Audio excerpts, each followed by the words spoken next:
Shri Venkateswara gold తాకట్టులో ఉన్న మీ బంగారాన్ని విడిపించి కొనబడును.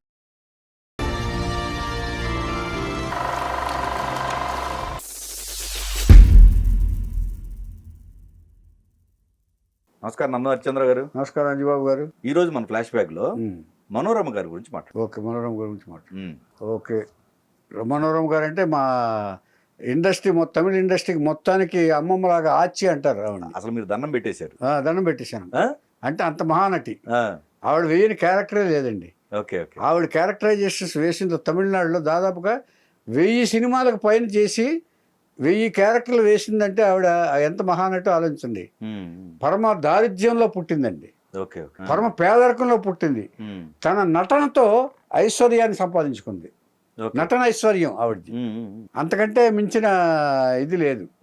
ఏమండి, తర్వాత కాశ్యప్పన్ రామామృతం తల్లిదండ్రులు 1937లో పుట్టింది ఈవిడ తమిళనాడులో. ఏమండి, పుట్టిన తర్వాత ఈవిడ చిన్నప్పటి నుంచి కొంచెం ఈ డ్రామాలన్నా కూడా ఇది కూడా ఇంట్రెస్ట్ ఉంది. వీళ్ళందరికీ తమిళనాడులో ఎందుకనో కళాభివేశం ఎక్కువ అండి వాళ్ళకి, అందరికీ ఇచ్చేస్తూ ఉంటారు. తర్వాత ఒక 2 సంవత్సరాలు ఈవిడ పుట్టిన తర్వాత కొన్నాళ్ళ తర్వాత ఈయనకి ఏం చేసిందంటే ఏం చేశాడంటే ఈయన ఎవరో తండ్రి ఈ ఫస్ట్ భార్యని వదిలేసి భార్య చెల్లెల్ని పెళ్లి చేసుకున్నాడు. భార్యకి చాలా కష్టం కలిగింది. ఇక నువ్వు వద్దు, నీ సంసారం వద్దు, ఆవిడతోటే ఉండని చెప్పేసి పిల్లల్ని తీసుకుని మనోరమ ఒకతే పిల్లల్ని తీసుకుని మెడ్రాస్ వెళ్ళిపోయింది. మెడ్రాస్ వెళ్ళిపోయి పని మనిషిగా బతుకుతూ కూతుర్ని ఇచ్చేసింది. పని మనిషిగా బతుకుతూ ఏం చేద్దంటే ఒక పౌరుషం ఉంటుంది కదండి. ఒక భార్యకి భర్తే దైవం లెక్క ప్రకారం. ఆ భర్తే తన కాదనుకుని తన చెల్లెల్ని పెళ్లి చేసుకుని అన్యాయం చేస్తే ఎలా ఉంటుందండి ఆవిడ భార్య? ఇది అంటే సిన్సియర్గా భర్తే దైవంగా బతికే ఆవిడ. రామామృతం పేరు కూడా రామామృతం ఆవిడ పేరు. నాకు ఎంజీఆర్ గారు ఆయన వాళ్ళ మదర్ గుర్తొస్తుంది. అక్కడ వేరులే, అక్కడ వేరు. బట్ కానీ కష్టాలు ఇవే. అంటే వీళ్ళందరూ అండి కష్టపడి పైకి వచ్చిన వాళ్ళండి, ఆర్ట్ నమ్ముకుని. అదే అదే అదే. ఏమండి, ఇట్లా చేసినప్పుడు ఆవిడ పాపం కూతురు చదివించాలని చదువుతో పెట్టి పని మనిషి చేస్తూ చదివిస్తున్నారండి. చదివించేటప్పటికి ఈవిడికి 11 ఏళ్ళు వచ్చేటప్పటికి ఆవిడకి అనారోగ్యం వచ్చింది. పాపం పని చేయలేకపోతుంది. తల్లి 4 ఏళ్ళకి వెళ్ళి పని చేయాలి కదా, పని చేయలేకపోక చేస్తుంటే ఇప్పుడు ఈవిడ దిగింది పనిలో చదువుకుంటూ. పని మనిషిగా చేస్తుంది. పని మనిషిగా చేస్తుంటే అక్కడ ఏం చేస్తుందంటే ఎస్ఎస్ రాజేంద్ర అని హీరో ఉన్నాడు తమిళనాడులో. తమిళనాడులో హీరోగా ఉన్న ఎస్ఎస్ రాజేంద్ర చాలా పాపులర్ హీరోనండి, రాజకీయ నాయకుడు కూడా. ఏమండి, వాళ్ళకి ఒక నాటక సంస్థ ఉంది. ఆ నాటక సంస్థలో ఈవిడికి మంచి వాయిస్ ఉన్న ఆర్టిస్ట్ కావాలనుకుంటే ఈవిడి మెటాలిక్ వాయిస్ మంచి, ఈవిడ మాట్లాడిందంటే చాలా ఇదిగా ఉంటుంది. ఆ వాయిస్ ఉన్న అమ్మాయి కావాలంటే మనోరమ దొరికింది. అంటే స్టేజ్ మీద నటించేటప్పుడు అంటే డ్రామాలో నాటకాల్లో ఇదైతే మైక్ ఉంటుంది, సినిమాల్లో స్టేజ్ మీద అలా కాదు, వాయిస్ ఓపెన్ చేయాలి బాగా, అవుట్ స్పోకెన్గా ఉండాలి. అలాగా చేస్తుంది అనమాట. అలా చేస్తున్న ఎస్ఎస్ రాజేంద్రన్ గారు అలా చేసినప్పుడు ఆ ఇప్పుడు పని మనుషుల్లో స్టేజ్ నాటకాల్లో పనిచేస్తూ ఏ వేషం పడితే ఆ వేషం వేస్తూ డబ్బులు సంపాదించి మదర్ను బతికిస్తుంది. బ్రతుకు తెరు కోసమే ఇదంతా, బ్రతుకు తెరు కోసమే. అలా చేస్తుండగా దేవికాను ఎస్ఎస్ రాజేంద్రన్ హీరోయిన్స్గా చేసిన ఒక సినిమాలో వేషం కూడా వేసింది. వేషం వేసిన తర్వాత ఇప్పుడు కొంత వయసు వచ్చిన తర్వాత, ఇది 12 ఏళ్ల వయసులో నాటక రంగంలోకి వచ్చింది స్టేజ్ మీదకి. ఆ తర్వాత వయసు వచ్చిన తర్వాత హీరోయిన్గా ఒక సినిమా అలవాటు అయింది. ఆ సినిమాలో చేసిన తర్వాత ఆ సినిమా రిలీజ్ కాల. ఫస్ట్ సినిమా ఇంకో సినిమా వచ్చింది, ఇంకో సినిమా రిలీజ్ కాల. Bad luck. 3వ సినిమా వచ్చింది, రిలీజ్ అయింది కానీ పేరు రాల. ఇవన్నీ కూడా హీరోయిన్గా. ఇక ఆవిడ అనుకుంది నేను హీరోయిన్గా పనికిరానని అర్థమైపోయింది. తర్వాత హీరోయిన్గా వేస్తే పెద్ద పేరు ఉండలేదు, నటనకి అవకాశం ఉండలేదు, నాకు ఇలాంటిది వర్కౌట్ కాదు అని స్వయంగా ఆలోచించింది ఆవిడ. హీరోయిన్గా వేస్తే ఊరికే ఏదో అలా కనపడి, అలా అందంగా కనపడి అలా మోడరేట్గా ఉండాలి తప్ప నటనకి అవకాశం ఏం కనిపిస్తుంది ఆవిడ స్థాయికి తగిన నటన రాలేదేమో అనే ఫీలింగ్ వచ్చింది ఆవిడకి. అప్పుడు కన్నదాసన్ పిక్చర్లో ఒకటి వేసింది ఆవిడ.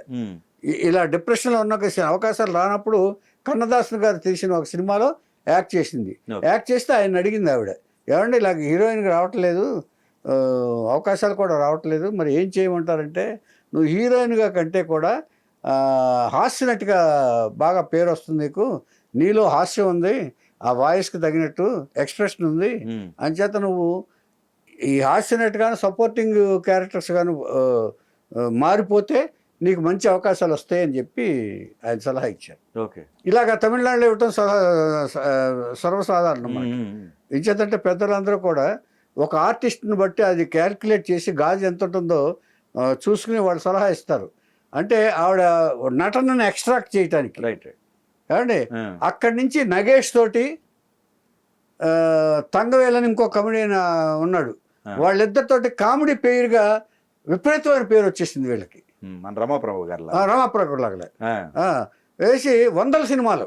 ఓకే, వీళ్ళ కాంబినేషన్ అంటే ఒకరికొకరు హాస్యం అంటే ఎక్స్ప్రెషన్స్ ఇచ్చుకుంటూ ఉండాలి, పోటాపోటీగా నటిస్తూ ఉండాలి. నగేష్ ఎంతో, తంగవేలు ఆయన కంటే సీనియర్, వడివేలు టైపు అలా చేస్తారు. వడివేలు కంటే మించిన వాళ్ళు, చాలా టాప్ తంగవేలు అంటే, హీరోగా కూడా చేశాడు. ఏమండి అలాగా కంప్లీట్ కమెడియన్స్ అందరితోటి సపోర్టింగ్ క్యారెక్టర్స్ మొత్తం చేసేసింది. ఇక అయిన తర్వాత హీరోలకి అమ్మమ్మలో డిఫరెంట్ క్యారెక్టరైజేషన్స్, పొడిలెత్తు క్యారెక్టర్లు, విజయకాంత్ తోటి ఇలాంటి చాలా సినిమాల్లో వరుసగా సినిమాలు, ఆవిడ లేని సినిమా అంటూ లేదండి.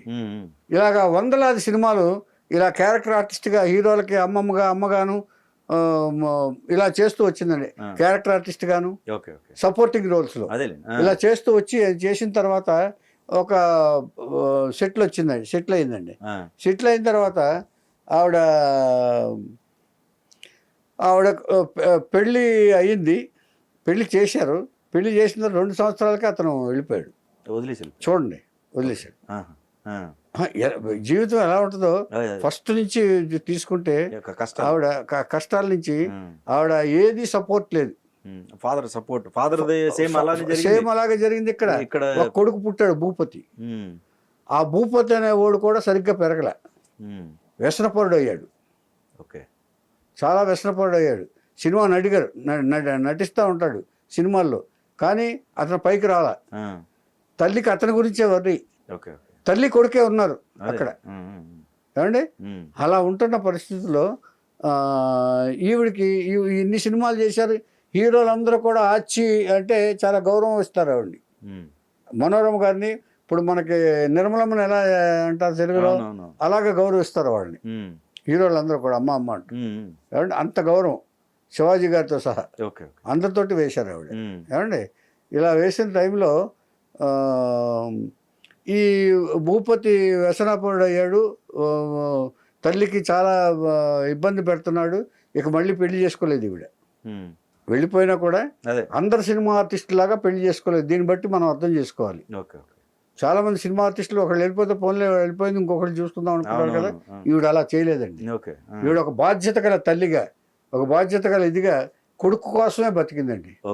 కొడుకు వ్యసనాల పాలైతే కూడా అతను రోజు తాగి వచ్చి ఇది చేస్తుంటే కూడా, తాగి షూటింగ్లు కూడా వెళ్లకుండా చేస్తుంటే ఆవిడ కంప్లైంట్ చేస్తుంటే, ఎందుకు నాన్న ఇది చేస్తామంటూ చాలా బాధపడేది ఆవిడ.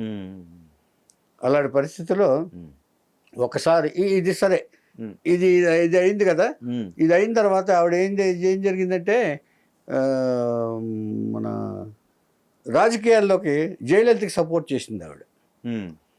జయలలితకి సపోర్ట్ చేస్తూ కొంతకాలం తర్వాత సినిమాలు తగ్గినాయి. ఎలా తగ్గినాయి అంటే, జయలలితకి సపోర్ట్ చేస్తూ రజనీకాంత్ని విమర్శించింది.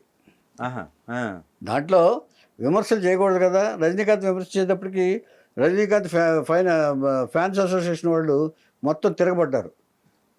సినిమాలు రజనీకాంత్ సినిమాల్లో వేయటానికి వీల్లేదు, ఏ సినిమాలో వేయటానికి వీల్లేదు, మనోరమని పెట్టడానికి వీల్లేదు అంటే తిరగబడ్డారంటే సైలెంట్ అయిపోయింది పాపం.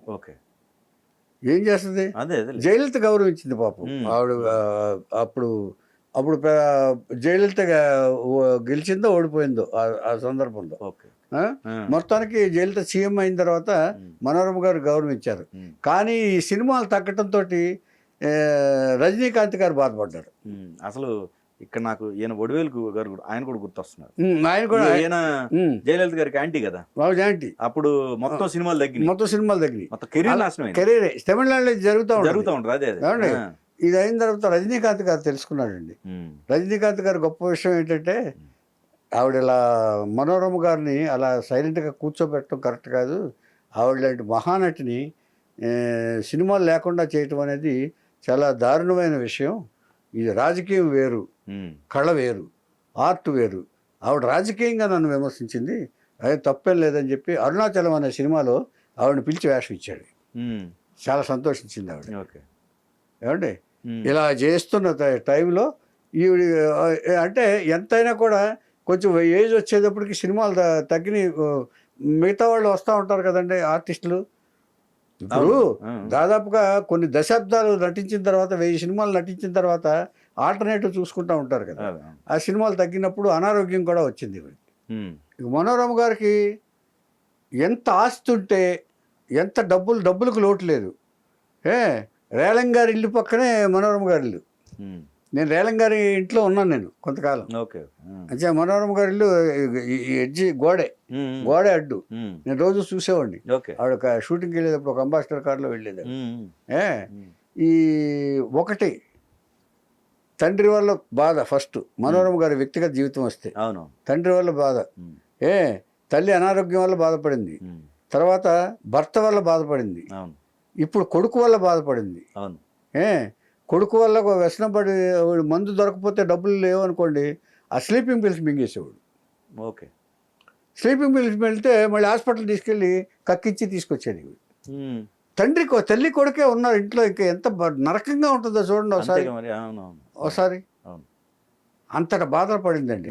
ఆ తర్వాత ఈవిడ 2015 సంవత్సరంలో ఈవిడికి మొత్తం అన్ని మల్టిపుల్ ఆర్గన్స్ ఫెయిల్యూర్ అయ్యి అక్టోబర్లో మరణించింది ఈవిడ, మనోరమ గారు. ఈ దిగుళ్ళతోటి మొత్తం ఆవిడకి ఏ లోటు లేదండి. 1000 సినిమాల్లో పనిచేసి బోళ్ళంత డబ్బు సంపాదించి సొంత ఇల్లు, ఏది నీలకంఠ మేతా సిట్లో సొంత ఇల్లు ఉంది, మరణించింది. ఈవిడ తర్వాత ఒంటరిగా మిగిలిన భూపతి కూడా 71 మరణించాడు. 70 ఏళ్ళు వచ్చేటప్పుడు అతను కూడా మరణించాడు. పెళ్లి చేసుకున్నాడు, పిల్లలు ఉన్నారు. అతను పెళ్లి చేసింది. ఇప్పుడు పెళ్లి చేస్తేనే బాగుపడతారని ఉంటారు కదండి, ఉన్నారు పిల్లలు కూడా ఉన్నారు, 2 పిల్లలు. ఏమండి భార్య పిల్లలు ఉన్నారు. కానీ వాళ్ళు కూడా సఫర్ అయ్యారు. ఇప్పుడు వాళ్ళని సముదాయించి ఇప్పుడు ఎన్ని బాధలు అంటే ఆవిడకండి, ఇటు కొడుకు డబ్బు లేకపోతేనేమో తిడతా ఉంటాడు, రప్చు చేస్తూ ఉంటాడు. ఏమండి భార్య పిల్లల్ని బాధ పెడతా ఉంటాడు. ఇన్ని చేశాడు. ఆ తాగుడులో విన్నాను నేను కొన్ని. నేను ఆ పక్కింట్లో ఉండేవాడిని నేను. అంచేత ఇలాంటి చేసిలో ఈ దిగుళ్ళన్నీ భరించలేక మల్టిపుల్ ఆర్గన్ ఫెయిల్యూర్ అయ్యి ఆవిడ 2015లో మరణించిందండి. అది విముక్తురాలైంది ఒక రకంగా చెప్పాలంటే. ఈ జీవితాన్ని నుంచి విముక్తి కోరుకుంది, అలాగే కోరినట్టుగా వెళ్ళిపోయింది. ఏం చేత ఆవిడ ఎందుకు మరణించలేకపోయిందంటేనండి, ఈ కొడుకు వల్ల కోడల వల్ల, నా వల్ల ఈ కోడలు అన్యాయం జరగకూడదు, కొడుకు నేనుండంగా అన్యాయం అయిపోకూడదు అని చెప్పేసి కొన్నాళ్ళు భరించిందండి ఆవిడ. భరించిన తర్వాత ఆవిడకి దేవుడే తీసుకెళ్ళిపోయాడు ఆయన.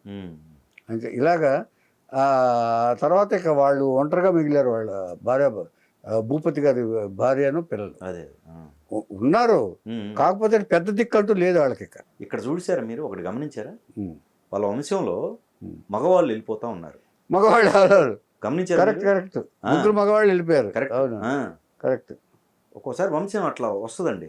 అంటే ఏదో సంథింగ్ అంటే అన్ని ఇచ్చినా కూడా సార్ ఒక్కోసారి వీళ్ళు మరి ఏం కర్మ, మరి అన్ని ఇచ్చాడు ఆవిడకి. అందరు మగవాళ్ళే చూడండి, అందరు మగవాళ్ళు పోయారు. తర్వాత ఈవిడికి ఏం లోటండి, మహానటి కింద పేరు పొందింది ఆవిడ. తమిళనాడు హీరోలు అందరూ ఎంజీఆర్తో సహా అందరూ గౌరవించే నటిమణి ఈవిడ. ఏమండి అంతటి మహానటిమణికి అంతటి దీనికి ఇన్ని కష్టాలంటే ఎవరు ఊహించలేరండి.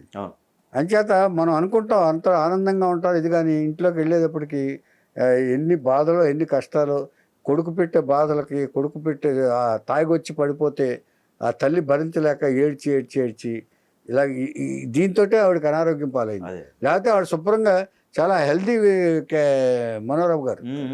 ఇది మనోరమ గారి జీవితం.